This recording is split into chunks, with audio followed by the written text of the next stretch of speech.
अरे कितना कीमती समय मिला है, कितना कीमती समय मिला है, आप समझ नहीं पा रहे हैं, आप समझ नहीं पा रहे, पछताना पड़ेगा बाद में। थोड़ा समय विश्राम किया जाता है, इसको अभ्यास में डाल लो। कई वर्ष हो गए मध्याह्न में विश्राम नहीं, नींद का नहीं, थोड़ा शरीर स्वस्थ होने का, लेट जाना फिर बैठ जाना फिर टहलना फिर लेट जाना बैठ जाना, नींद का नहीं। रात्रि में 4 घंटे इसको लेटने के लिए देते हैं बस, बीमार स्थिति में। शायद बीमारी ना होती तो पद्मासन में इसको हम विश्राम देते, पर अब पद्मासन लगा नहीं सकते। शरीर सुख आराम त्याग किए बिना भगवत मार्ग में कोई भी विजितात्मा नहीं हो सकता। रगड़ो, इस शरीर को रगड़ो, हाथ में माला है या काउंटर है, टहल रहे हैं, जब नींद आ रही टहल रहे हैं, सिर्फ 4-5 घंटे शयन के लिए दीजिए। क्या कर पाओगे आगे? यही अवस्थाएं हैं, नवयुवक अवस्था। इसी पर विजय प्राप्त करो, नींद आदि पर, भोजन पर, नींद पर। जानबूझकर 1-2 दिन भोजन छोड़कर भजन पड़े नहीं रहना, कोई जान न पावे कि आप भोजन नहीं किए। पूरी दिनचर्या ज्यों की त्यों होनी चाहिए। जिद्दी स्वभाव, परमार्थ के पथिक का जिद्दी स्वभाव, आराम त्यागी स्वभाव।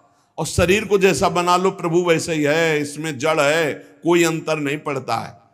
रात में सो, दिन में 4 घंटा सोने का अभ्यास बना लो, दिन में सोते रहो। अभ्यास है, चाहे जगने का बना लो चाहे सोने का।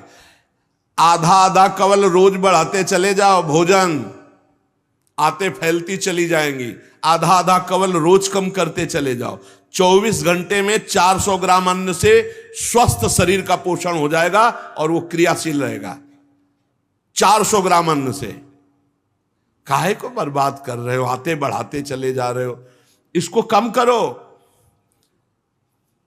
कम करो। भोजन 400 ग्राम अन्न से काम चल जाएगा। जिसे भगवत प्राप्ति के बिना आप जिया नहीं जा रहा, तब भगवत प्राप्ति होती है।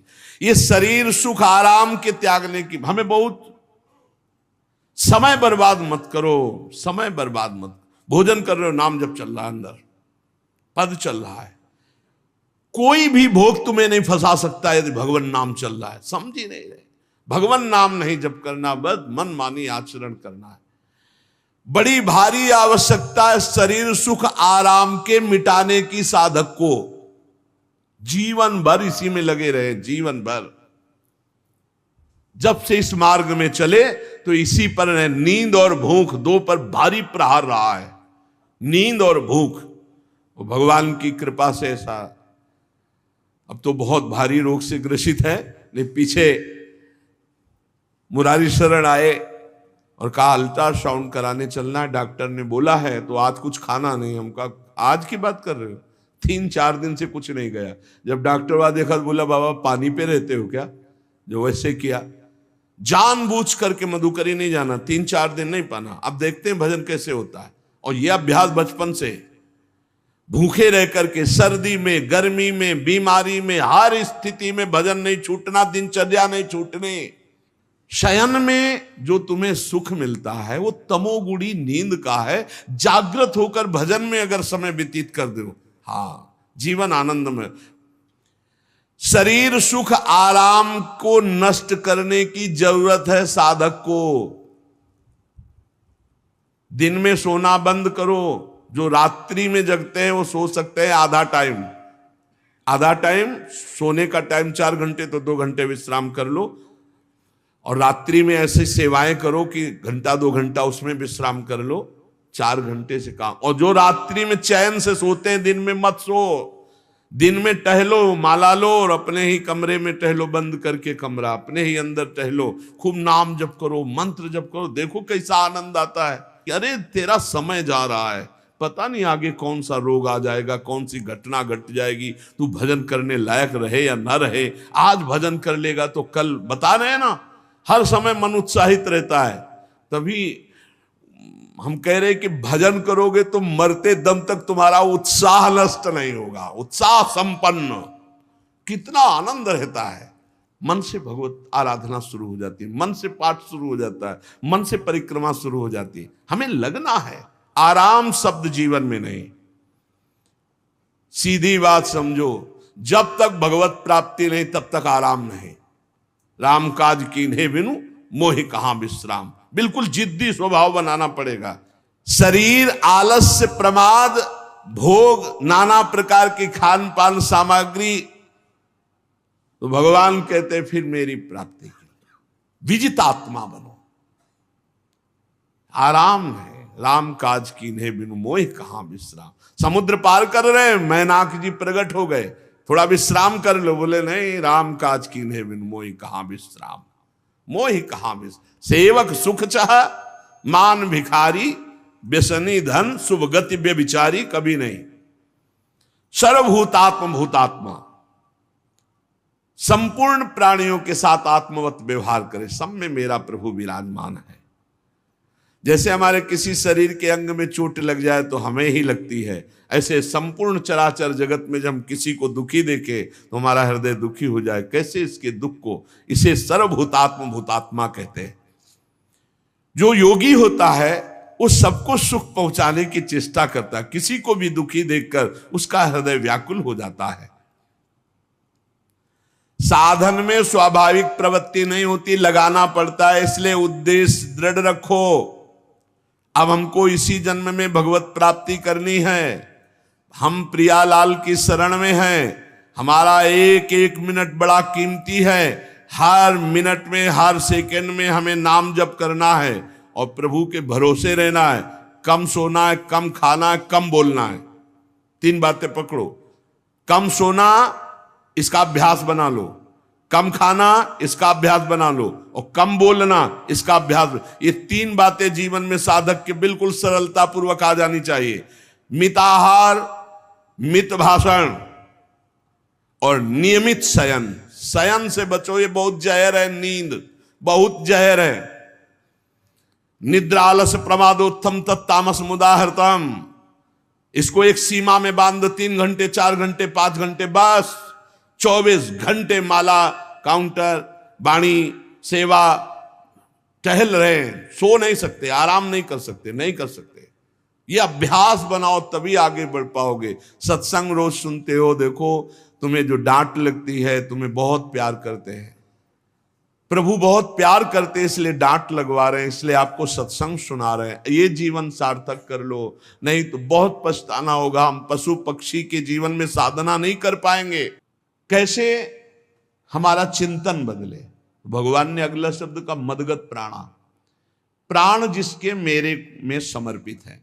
प्राण समर्पित का मतलब है प्राण वायु को लेकर प्रधान है। भोजन न मिले, जल न मिले तो भी हम जीवित रह सकते हैं काफी समय तक, क्योंकि प्राण वायु, प्राण बलवान पुष्ट होते हैं अन्न और जल से, लेकिन प्राणों की सत्ता वायु से है। ये जो श्वास प्रश्वास है, भोजन हमें 4-6 दिन न मिले तो आराम से दिनचर्या चल सकती है, पानी 8-10 दिन न मिले तो भी दिनचर्या चल सकती है, ऐसा नहीं कि मर जाएंगे। लेकिन 2 मिनट वायु ना मिले तो मर जाएंगे, 2 मिनट वायु ना मिले तो प्राण नष्ट हो। प्राण का सीधा संबंध वायु श्वासों से है, और प्रभु को प्राण समर्पित करने का मतलब हर श्वास नाम जप करना। मदगत प्राणा, हम पानी भी पिएंगे, भोजन भी पाएंगे तो प्रभु को समर्पित करके और हर श्वास नाम जप करेंगे तो ये मदगत प्राणा होगा। मच्चित्ता, निरंतर चिंतन करने के लिए हमें प्राणों को समर्पित करना होगा। हमारे प्राण समर्पित हैं, हम प्रसाद के द्वारा प्राणों का पोषण करेंगे और हर श्वास प्रश्वास में नाम जप। श्वास ऊपर गई तो नाम जप, श्वास नीचे गई तो नाम जप। बोधयंता परस्परम, यदि हम किसी से बात करेंगे तो अपने प्रभु की चर्चा करेंगे, उसी प्रभु की चर्चा का कथन, कथयंतश्च माम नित्यम, केवल भगवत चर्चा करेंगे, केवल। कभी कभी ये लोक कल्याण की भावना भी प्रपंच में उतार देती है। निवेदन है कि यहां कोई लोक वार्ता का प्रश्न लेकर के नावे, एक जगह तो बख्श दो जहां केवल भगवान के संबंध की चर्चा होने दो। सीधा वृंदावन में आप आए हो तो प्रिया प्रीतम की चर्चा का प्रश्न करो, प्रिया प्रीतम की चर्चा सुनो, निहाल हो जाओगे। तुष्यंत च रमंत च, उसी में आनंद और संतोष होता है। भगवत चर्चा हुई और उसी में रमण करे। एक जगह तो रखो जहां तुम केवल प्रभु की चर्चा सुन सकते हो, प्रभु की चर्चा कर सकते हो। प्रपंच का तो बहुत विस्तार है। कथयंत च माम, माम भगवान कह रहे हैं, कथयंत च माम नित्यम तुष्यंत च रमंत च। चलते हैं हम भगवत मार्ग में, फैल जाते हैं फिर दुविधा युक्त संसार प्रपंच में। केवल भगवत चर्चा, कथयंत च माम, भगवान केवलम, केवल माम, मेरा, प्रियालाल किसी और कोई चर्चा नहीं। बार बार बोर्ड लगवा देते हैं, श्यामा श्याम की चर्चा के सिवा यहां कोई चर्चा न की जाए। आपको अगर आशा है कि यहां से कोई काम बनते हैं तो हम पहले आपको बता देते हैं हम असमर्थ हैं, हमारे में कोई सामर्थ्य नहीं है। हम केवल प्रभु की चर्चा करते हैं, प्रभु का नाम जपते हैं, प्रभु के लिए जीवन है, बस इतनी बात है। जो प्रभु में डूबना चाहता है वो आए, स्वागत है। इसके अलावा ना कोई आशीर्वाद, ना कोई तंत्र मंत्र, ना कोई जंतुर, ना किसी भी तरह की कोई ढांढस वृत्ति बना सकते हैं कि जाओ तुम्हारा ये ठीक हो जाए, तुक्का लग जाए, ठीक हो जाए, तुम्हारे भाग्य की बात है। यहां से कोई चमत्कार नहीं, यहां एक ही चमत्कार है, मलिन मन को श्री भगवान में लगा देना, जीवन को जीवन मुक्त अवस्था में पहुंचा देना। निर्विकारता की स्थिति प्राप्त करने के लिए साधु समागम है। भगवान का आदेश है, यदि मुझे अनुभव करना चाहते हो, इसी जन्म में परमानंद की प्राप्ति करना चाहते हो, तो मय्येव मन आदत्स्व मयि बुद्धिम निवेश है। कैसे करोगे? तो भगवान कह रहे मत चित्ता, मेरे में चित्त लगाओ। चित्त कैसे लगेगा? चूंकि हम प्राणों से बहुत प्यार करते, देह प्राण ते प्रिय कचुनाही, इसलिए भगवान को कहना पड़ा प्राण मेरे को समर्पित करो। कैसे समर्पित करें? जो खाओ पियो भगवान को भोग लगा के, और रात दिन नाम जप में, हर श्वास में भगवत चिंतन। अगर वार्ता करनी तो बोधयंता परस्परम कथयंतश्च माम नित्यम, केवल मेरी चर्चा। बड़ा दुर्लभ हो रहा है, भगवत चर्चा होना बड़ा दुर्लभ हो रहा है। भैया ये सब सुनहु भरत भावी प्रबल, बिलख कहो मुनिनाथ, हानि लाभ जीवन मरण जस अपजस विधिहात। जब कर्मों का फल भोगने का आया तो महात्मा जी, और जब पाप कर्म करने जा रहे थे तो पूछ लेते हमसे कि हम पाप कर्म करने जा रहे हैं, आपकी अनुमति है क्या? तब नहीं, तब किसी ना भगवान की याद की, न गुरु की याद की, मनमानी आचरण किए। तो अब भोग आया है, अब भोग लो, उसको भोगना पड़ेगा, वो यहीं मिलेगा तुम्हें। पति पत्नी परिवार संसार मित्र, इन्हीं में सब कलह अशांति मारपीट नाना प्रकार का, अरे पूछो मत। भगवान के चरणों का जब तक आश्रय नहीं लोगे तो यहां का ये प्रेम विवाह, यहां का प्रेम तुम्हें शांति प्रदान नहीं कर सकता। भगवत भाव रखोगे, हर परिस्थिति को शांति पूर्वक निर्वाह। ये जीवन काटना भी एक कला है। मनुष्य जीवन कोई पशु जीवन नहीं है। अगर अध्यात्म नहीं तो आप इसको जी नहीं सकते, आप इस जीवन को नहीं जी सकते।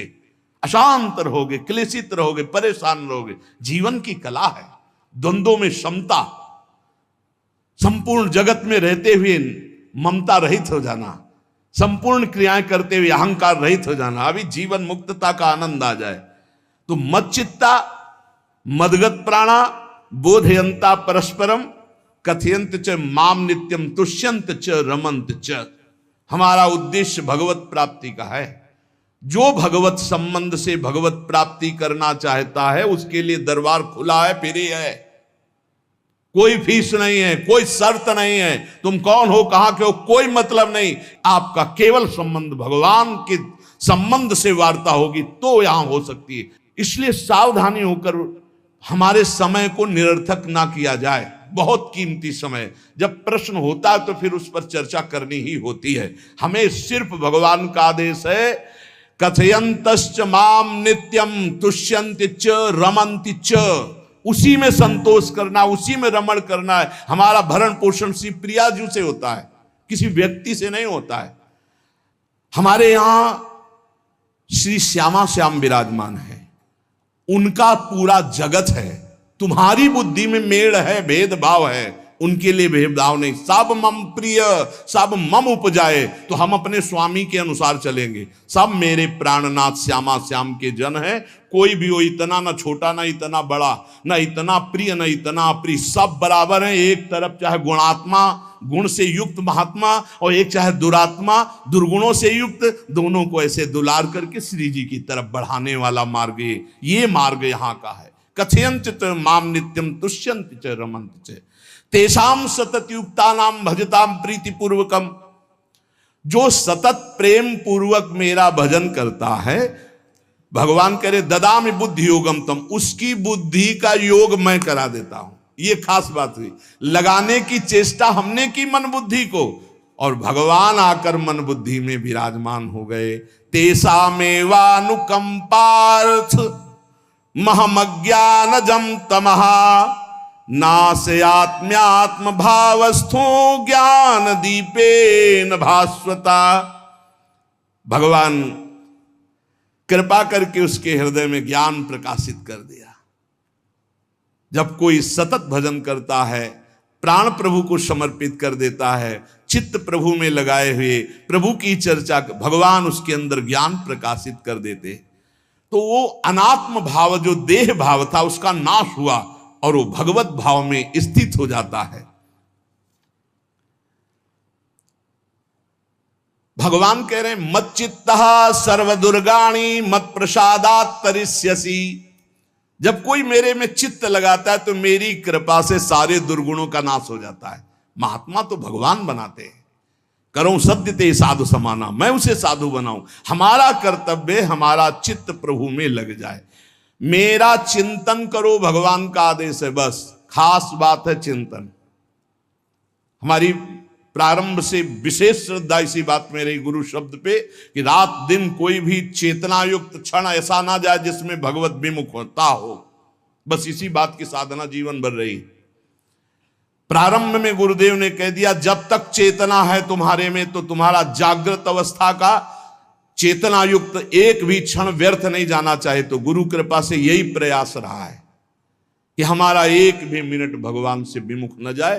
पूर्व में ऐसी स्वभाव वृत्ति बनाई थी कि लोगों को ये शंका होती थी कि ये बोल पाते हैं कि नहीं बोल पाते हैं, अर्थात इनके वाणी है कि नहीं है। मूक, मौन, जटाओं का बोझा, एक वस्त्र, बस शांत। बुलाया गया, घंटा बजा तो पहुंच गए, प्रसाद लिए, उसमें एकांत, हर समय मंत्रा। कथा में बैठे हैं, अनुकूल वचन आया तो सुन लिया, नहीं पूरा का पूरा सत्संग ऐसे ही चला गया। और हमारा मंत्र चल रहा है, एक क्षण भी मंत्र से बिलग नहीं। हमारा कर्तव्य है केवल चिंतन। चिंतन करोगे तो अभी मुक्त हो, अभी, परिणाम में नहीं। अभी हम राधा बोल रहे हैं, अभी प्राण निकले, अभी श्री जी के पास पहुंच जाएंगे। भगवान की कृपा का बल और साधन का तुम्हारा पूरा प्रयास, प्रयत्न, ध्यान रखो, दो से सिद्धि प्राप्त होती है। भगवान की कृपा का बल और आपकी पूरी साधना का प्रयास, प्रयत्न, कायरता नहीं। भगवान की कृपा का बल और तुम्हारा पूरा प्रयास, पूरा प्रयत्न। देखो, भगवान की दर्शन वृत्ति हृदय में जागृत हुई ध्रुव जी के पद को लेकर, कामना को लेकर। मैं भगवान का साक्षात्कार करूंगा, उनसे वरदान मांगूंगा कि मुझे सबसे श्रेष्ठ पदवी की प्राप्ति हो। चले, भगवान नारद जी मिले। पहला प्रलोभन, चलो अभी तुम्हें इस सम्राट पद पर नकार दिया। फिर भय, सांप हैं, बीछी हैं, जंगल के बड़े, और फिर यक्ष राक्षस, न जाने कौन कौन है। तुम अभी बालक हो, तुम्हें खा जाएंगे, तुम क्या तपस्या करोगे, क्या भजन। नहीं, इससे भी नहीं डिगे। कुछ भी हो, कदम वापस नहीं जाएंगे, अब तो हरि की प्राप्ति। तो गुरु मंत्र दे दिया। 6 महीने बहुत ही देह भाव रहित होकर उच्च कोटि की साधना की। बालक होने पर यही मथुरा में, मधुपुरी में देह भाव रहित होकर के, क्योंकि जंगल में ऐसे ऐसे मच्छर बड़े बड़े ना, एक मच्छर मारे तो पूरा होश खराब हो जाए, पूरी चेतना जागृत। तो उस 5 वर्ष के राजकुमार के शरीर में कितने मच्छर चिपके रहे होंगे, क्या क्या भयावह। हमने तो सैनपुर में देखा, आसन लगाए बैठे, काला नाग सांप ऐसे फुसकार रहा है। पूरा दृढ़ निश्चय है कि अगर ये काटने का समय है तो काट लेगा, नहीं काटना तो बिल्कुल नहीं काटेगा, बैठे रहो। वो ऐसे पास से निकल गए, छाती से भी निकल गए हैं। निश्चय कि अगर काटना है काट। सैकड़ों बिच्छू, कभी ऐसे डंक नहीं मारा। और अगर काटना हो मारना हो ना तो बढ़िया महल में बैठे हो तो वहां जाके काट लेंगे। ध्रुव जी अपनी निष्ठा से कभी नहीं विचलित हुए। अब जब भगवान सामने आए तो आखिरकार 5 वर्ष के बालक घबरा गए। भगवान का तेज, भगवान का रूप, भगवान की महिमा। भगवान मुस्कुराए, कृपा दृष्टि से देखे, बल मिला, भगवान को देख पा रहे हैं। अब मन में आया कि मैं स्तुति कैसे करूं, क्योंकि कोई ज्ञान तो है नहीं। भजन किया, भगवान की प्राप्ति हो रही, लेकिन अब कोई ऐसा ज्ञान तो है नहीं जिससे भगवान का स्तवन करे। भगवान की तरफ देख करके कुछ कहना चाहते हैं, पर क्या भगवान को कहें ये ज्ञान नहीं। तो भगवान ने अपने ज्ञान स्वरूप शंख का ध्रुव जी के कपोल पे स्पर्श करा दिया।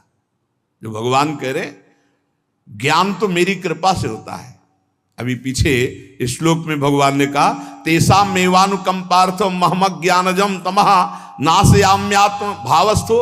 अनात्म भाव का ये जो आत्मस्वरूप अनात्म देह में भाव आ गया है, इसके नाश का जो ज्ञान होता है ये भगवान की कृपा से होता है। जे भी संग छुआया दिव्य ज्ञान और भगवान की दिव्य स्तुति की। तो ये देखा जाता है कि भगवान की कृपा से ही साधक में दिव्यता आती है, दिव्य ज्ञान आते हैं। पर प्रयत्न अपना होना चाहिए। प्रयत्न था तभी तपस्या में आए, नहीं तो प्रलोभन में फंस जाते या भय में डर जाते। ना प्रलोभन में फंसे चक्रवर्ती सम्राट पद देने पर, और ना भय में फंसे कि सांप बिच्छी और सिंह खा जाएगा, इससे भयभीत नहीं हुए। और प्रयत्न इतनी जोर का किया, आप भागवत में पढ़ लीजिए, देह भाव रहित होकर कितना कठोर तप, 6 महीने में भगवत साक्षात्कार। आत्मबल, भगवत कृपा बल। ये मन है बहुत डराता है, कैसे जिएंगे, बुढ़ापे में कौन सेवा करेगा, क्या दुनिया का प्रपंच खड़ा कर देता है। इसको इसी ज्ञान से काटो, भगवान है ना, भगवान सब करेंगे। भगवान के लिए हमने जीवन दिया है, ये जीवन भगवान के लिए हार। अरे दिव्य हो जाओगे, रिद्धियां सिद्धियां हाथ जोड़े खड़ी रहेंगी। भगवान जानते हो क्या भगवान है। हम एक बार भगवान के नाम पर अपने आप को न्यौछावर तो करके देखें, पर यह अहंकारी जीव मानता नहीं है। ये अहंकार का बल लिए रहता है। आसुरी प्रकृति है ये अहंकार। अहंकारम बलम दर्पम कामम क्रोधम च संश्रिताः। जिसके अंदर ये आसुरी प्रवृत्ति अहंकार होता है, उसमें काम क्रोध लोभ ये भरपूर होते हैं। कहां से भगवत प्राप्ति हो। जहां ये दुश्मन रहते हैं वो घर तो तुमने सुरक्षित दे रखा है दुश्मनों को। आसुरी प्रकृति को तुमने, अहंकार को अपना स्वामित्व दे रखा है। मैं वो अहंकार जिसके साथ प्रकृति लगती है। जब अहंकार और बढ़ जाता है तो ईश्वरोहम अहम भोगी सिद्धोहम बलवान सुखी। तरंग से समुद्र नहीं होता, समुद्र से तरंग होती है। हम जितने भी हैं सब तरंग हैं उस परमात्मा की। वायु विकार नष्ट हुआ, समुद्र में ही लीन हो गए, ये बात है। लेकिन एक तरंग समुद्र नहीं पैदा कर सकती। एक सूर्य चमक रहा है, कोई बंद के सूर्य दूसरा चमक के दिखाए। बहुत सावधानी से उपासना करो। ये अहंकार, भगवान कह रहे हैं, भगवान ये जो अहंकारम बलम दर्पम कामम क्रोधम च संश्रिताः, इस अहंकार को नहीं मिटाया तो ये अनुभव कराने लगता है और 4 बोलने लगते हैं कि आप तो भगवान हैं। तो धर्म सम्राट करपात्री जी इतने सिद्ध महापुरुष, और विश्वेश्वर विश्वनाथ जी की स्थापना करके रात दिन आराधना, काशी में बड़े बड़े सिद्ध महापुरुष भगवान शिव की आराधना करते, बड़े बड़े सिद्ध महापुरुष भगवती अम्बा की आराधना करते। ये कौन सा ज्ञान प्रकट हो जाता है जो भगवत स्वरूपों का अपमान होने लगता है। मुझे यही समझ में नहीं आता। गुरु रूप से हमें शास्त्र के आचरण देने आए, मनमानी भ्रष्टाचार सिखाने नहीं आए। आज तक कभी कहीं भी भगवत स्वरूपों का अपमान महापुरुषों द्वारा नहीं हुआ। महापुरुष और भगवान में अंतर नहीं, पक्का मुझे विश्वास, हम तो चराचर जगत को भगवत स्वरूप मानते हैं, लेकिन आचरण कराने के लिए आचार्य गुरुदेव जैसे चले हैं वैसे ही चलना होता है। सदैव संतों ने अपने को अधम और तुच्छ और नीच कहा है। हनुमान जी जैसा कोई ज्ञानी, महाबली, कोई त्यागी, कोई ब्रह्मचारी, बैरागी, हनुमान जी जैसा कोई त्रिभुवन में द्वितीय हुआ हो तो बता दो। अतुलित बलधामम हेम शैलाभदेहम दनुजवन कृशानुम ज्ञानिनाम अग्रगण्यम। अरे जे गिर चरण दे हनुमंता चले सुगा पाताल तुरंता, हजार हजार को पकड़ के कछु मारिस कछु मर्दिस कछु मिले से धर धूरी। अब विभीषण जी से कैसे परिचय बता रहे हैं। प्रात ले जो नाम हमारा तेहि दिन ताहि ना मिले आहारा। असमय अधम सखा सुनु मोहु पर रघुबीर। क्या दैन्यता का स्वरूप हनुमान जी महाराज। भगवान से जब हनुमान जी मिल रहे तब उनसे प्रभु आप पूछ रहे हो कि तू नाथ एक मैं मंद मोह बस, ज्ञानी नाम अग्रगण्यम, एक मैं मंद मोह बस, कुटिल हृदय अज्ञान, पुनि प्रभु मोहि विसारेऊ, दीन बंधु भगवान। जय प्रणतारित भंजन, चरणों में लौट गए हनुमान जी महाराज। सबरी जी भगवान सामने बैठकर स्तुति करते हैं। जो नवधा भक्ति है वो उपदेश नहीं है, सबरी जी की स्तुति है। ये सब भक्ति सबरी जी में विराजमान, क्योंकि उसी समय सबरी जी भगवत धाम जाती है तो उपदेश तो उसको दिया जाता है जो आचरण में उतारे। सबरी जी तो सिद्ध महापुरुष अभी भगवत धाम जा रही भगवान के सामने ही। वो क्या कहती, अधम ते अधम अधम अति नारी, तीन मह में मति मंद अघार।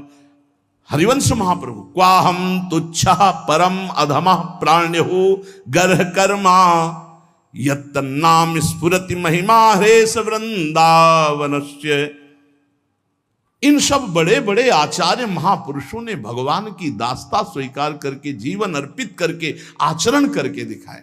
जहां ये आसुरी अहंकार होता है तो ईश्वरोहम महम भोगी सिद्धोहम बलवान, ये सिद्धावस्था नहीं है, ये तमोगुणी आसुरी अहंकार का परिणाम है जो ये दिखाई देता है भगवत स्वरूपों का अपमान करके। नहीं, यद्यपि अभेद है वो महापुरुष शिव और वो अभेद है, पर आचरण जब करेगा तो स्वामी और सेवक का करेगा।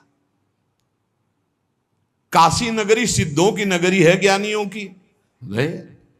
देखा बड़े बड़े सिद्ध परमहंस जाते हैं शंकर जी के दर्शन करने, विश्वनाथ जी के, तो जिनके कमंडल भी नहीं, दिगंबर है ना, तो वो भी ऐसे हाथ उठा के नमः पार्वती पते, और बस ऐसे सर झुकाए खड़े रहते हैं।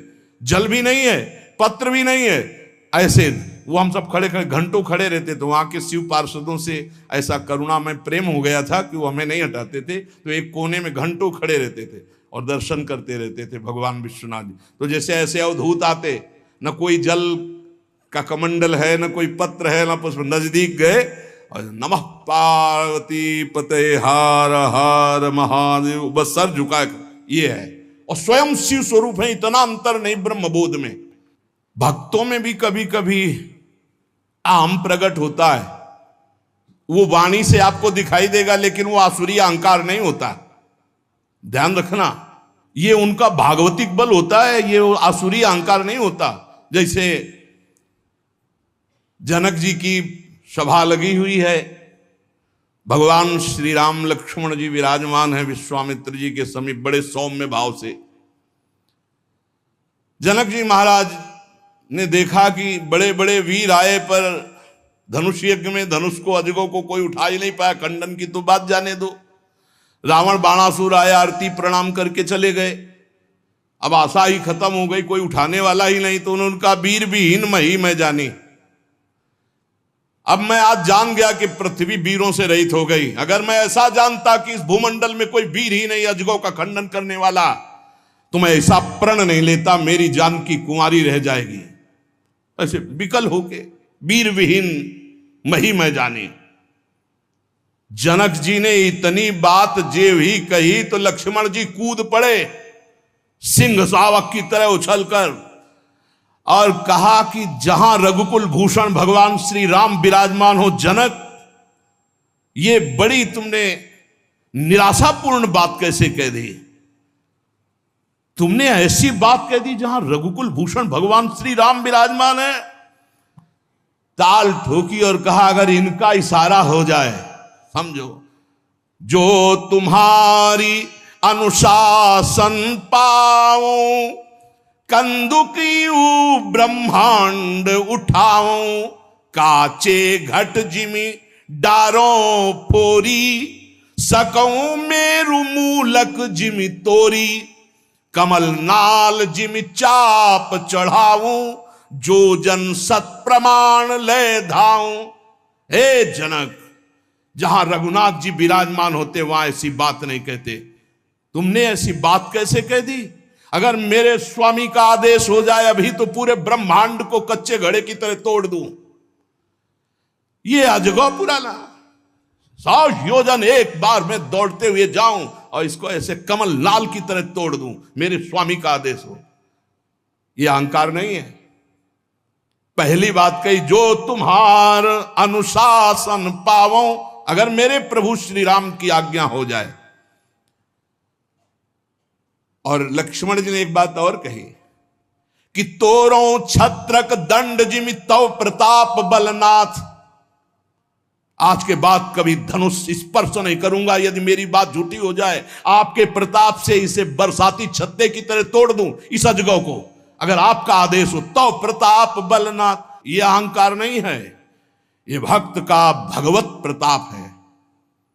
दशानन कह रहा है, अरे मुझे क्या भय, तेरी सभा में अगर कोई वीर हो तो मेरा पैर उठा दे। मैं राम जी का एक छोटा सा सेवक हूं, तू मेरे प्रभु को बार बार मनुष्य कह रहा है, मैं जिनका सेवक हूं। तेरी सभा में तू जो अपने सभा बलों के बल पर बलवान होकर कहता है कि ये सब आहार है, तो मैं उनका एक छोटा सा दूत हूं। अगर कोई मेरा पैर उठा दे तो जानकी जी को राम जी हार जाएंगे, वापस चले जाएंगे। राम प्रताप सुमिरपन रूपा। सभा में पैर हाहाकार मच गया। जब स्वयं दशानन उठा तो मारा घूसा, 4 मुकुट राम जी के चरणों में गए। राम जी के चरणों में झुक, तब तेर बचेगा, मेरे चरणों में झुकने से नहीं। कोई उठा नहीं पाया। ये अंगत का अहंकार नहीं, ये भक्त का भगवत प्रताप होता है। राम प्रताप सुमेरी परण रूपा। राम प्रताप हरिवंश प्रताप ही जानत है, हरिवंश प्रबोध प्रमाणत है, हरिवंश सर्वस्व है तिनके, सुख संपत्ति दंपति जो जिनके। लक्ष्मण जी कह रहे, सकौ मेरु मूलक जिमि तोरी, जैसे मूली तोड़ दिया जाता 4 लाख योजन का सोने का पहाड़ सुमेरु, ऐसे उखाड़ के तोड़ के फेंक दूं। भगवान अपार सामर्थ्यशाली, और जो भगवान में चित्त जोड़े अपार सामर्थ्यशाली। हम लोग कभी कभी अहंकार और प्रताप के भेद को नहीं समझ पाते। महापुरुषों में अहंकार नहीं होता, वो भगवत प्रताप होता है। जो आसुरी अहंकार है वो तो भगवान की शरणागति से नष्ट हो जाता है। भगवान का प्रताप भक्तों के जीवन में उदय होता है। भगवान बहुत कृपालु हैं, बड़ी करुणा की है, अपना मार्ग हमें देने के लिए सत्संग दे रहे हैं। कथन श्रवण का सौभाग्य मिला है। इसी जन्म में हमें भगवत प्राप्ति करनी है। अपार बलशाली माया को परास्त करने का बल केवल भगवान की कृपा से प्राप्त होता है। इसलिए नाम जप करो, भगवत लीला गायन गुणगान करो और भगवान से प्रार्थना करो कि मेरा अहंकार आपके चरणों में समर्पित हो जाए। सारा दोष इसी अहंकार का है। ये संस्कृति मूल शूल प्रद नाना, सकल शोकदायक अभिमाना, ताते करें कृपा निधि दूरी, सेवक पर ममता अति भूरी। हमारे ऊपर बहुत प्यार है प्रभु का, हम उस प्यार के बल से अहंकार को प्रभु के चरणों में समर्पित करके इसी जन्म में जीवन मुक्त हो जाए। शेष चर्चा आगे। श्री राधा वल्लभ लाल की जय।